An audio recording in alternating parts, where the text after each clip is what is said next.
পৃথিবীতে কখনো কাউকে টাকা দিবেন না। টাকা নেওয়ার সময় তখন আসলে আপনাকেও আপনার আগের কথা মনে পড়বে, তোরে উপকার করছি না, টাকা দিবেন না, টাকা দিবেন না। আর তোমাদের কাছে আমি ক্ষমা চাচ্ছি এই জন্য যে আমি আসলে বুঝি নাই। আমার তোমাদের যে পেটের মধ্যে যে ক্ষুধাটা ছিল তোমরা বলো নাই। আমি তো আসলে তোমাদের মা না যে আমি বুঝে যাব।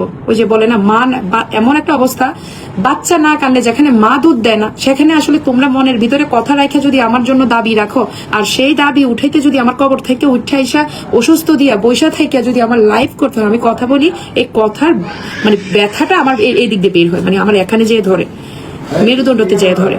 মানে কতটুকু খারাপ। আমি খাবার আমি শুইতে পারতেছি না, আমি নামাজে সেজদা দিতে পারতেছি না। আমাকে টোটালি ডক্টর বলে দিচ্ছে যে আপনি এতটাই বেড রেস্টে থাকবেন, আপনি ইশারায় নামাজ পড়বেন, এক কথায়। সেই জায়গা থেকে আসলে তোমাদেরকে কি বলবো বলো, তোমাদের 1 টাকা খেয়ে মরে যাওয়ার কোনো ইচ্ছা, মানে আমি দাবি রাখে মরে যাওয়ার কোনো ইচ্ছা আমার নাই। যেহেতু তোমরা পাবলিকলি একটা মানুষকে এইভাবে অপবাদ দিচ্ছ, আমার একটা প্রফেশনের জায়গা থেকে আমাকে ছোট করো নাই, আমার বিউটি ইন্ডাস্ট্রির অনেক মানুষকে মানে আমাদেরকে ছোট করে কথা বলছো, সেই ক্ষেত্রে টাকা লাগলে বিকাশ নাম্বার দাও, আমি তোমাদেরকে পাঠিয়ে দিচ্ছি। আর আমার সাথে মানে কি আর বলবো। আর আরেকটা কথা, ইনফ্যাক্ট আকলিমাপুর যে আইডিটা, এই আইডিটা পর্যন্ত সাসপেন্ড করে দিছে, মানে রিপোর্ট মেরে। কেন এই কথা বলছে, মানে সাসপেন্ড করে দিছে, তাহলে বুঝেন ওদের মন মানসিকতা কতটা নোংরা।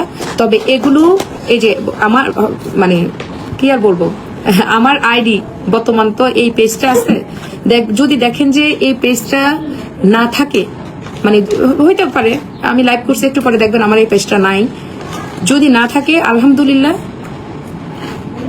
আর বাকিটা পরে বলবো। আলহামদুলিল্লাহ, আল্লাহ তাআলা আমাকে ধৈর্য দিক আর তাদেরকে হেদায়েত দিক, বুঝ জ্ঞান দান করুক। আর তোমরা যে মেয়েটার আইডিটা নষ্ট করছো, তার আইডিটা রিপোর্টগুলো তাড়াতাড়ি উঠাও। একটা সুযোগ দিচ্ছি, আল্লাহর দিকে তাকিয়ে তাড়াতাড়ি উঠাও রিপোর্টগুলো, তাড়াতাড়ি উঠাও। মেয়েটার আইডিটার রিপোর্টগুলো, মানে সরি মেয়েটা কি বলবো, আপুটার আকলিমাপুর আইডিটা তাড়াতাড়ি উঠাও। তোমাদের মতো উনি টিকটক করে উনি ওনার পেটের রুজি রোজগার চালায় না। মানে আমার বিউটি ইন্ডাস্ট্রির মধ্যে উনি, বাংলাদেশের যত বড় আর্টিস্ট আছে সবাই চিনে ওনাকে। সেই জায়গায় এই বিউটি সেক্টরের আজকে গর্বের সাথে বলি, বিশ্বাস করেন যে প্রফেশনাল আছেন, আজকে অমুক জন আপনার শত্রু, তমুক জন আপনার শত্রু, এই মেকআপ আর্টিস্ট ভালো না, ওই মেকআপ আর্টিস্ট ভালো না, বিপদে যখন পড়বেন তখন এই প্রফেশনাল লোকগুলোই আপনার জন্য কান্না করবে, কোনো মডেল আপনার জন্য কান্না করবে না। এটা হচ্ছে চরম সত্য কথা। তারা চাইছিল আরো একটু ট্রেন্ডে আসুক, আরো 2 জন মেকআপ আর্টিস্ট তাদেরকে নিয়ে কাজ করুক। আমাদের বাংলাদেশ এটি, আজকে তাকে নিয়ে আমি কথা বলছি, কালকে দেখবেন সে ব্রাইডাল শুটে আরেকটা পার্লারে অনার নিয়ে গেছে। হ্যাঁ, প্রমোশন আমাকে বলবেন, তাদেরকে না নিয়ে আমাকে বলবেন মো আপু প্রমোট করে দেন, তারপরও ওদেরকে প্রশ্রয় দিবেন না। আপনাদের কাছে অনুরোধ, এইসব মেয়েদেরকে প্রশ্রয় দিবেন না।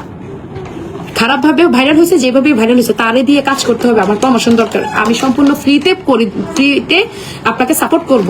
তারপরও বিউটি ইন্ডাস্ট্রির দুর্নামটা করবে না, এইসব দেখে প্রশ্রয় দিবেন না। আপনাদের কাছে অনুরোধ, যদি আপনারা মানুষ হয়ে থাকেন আমাকে একটা বার বলবেন, বিজনেস নাম্বারে কল দিবেন, নাইলে বাসায় চলে আসবেন, আমি প্রমোশন করে দিব। টাকার দরকার নেই, কারো টাকার দরকার নেই।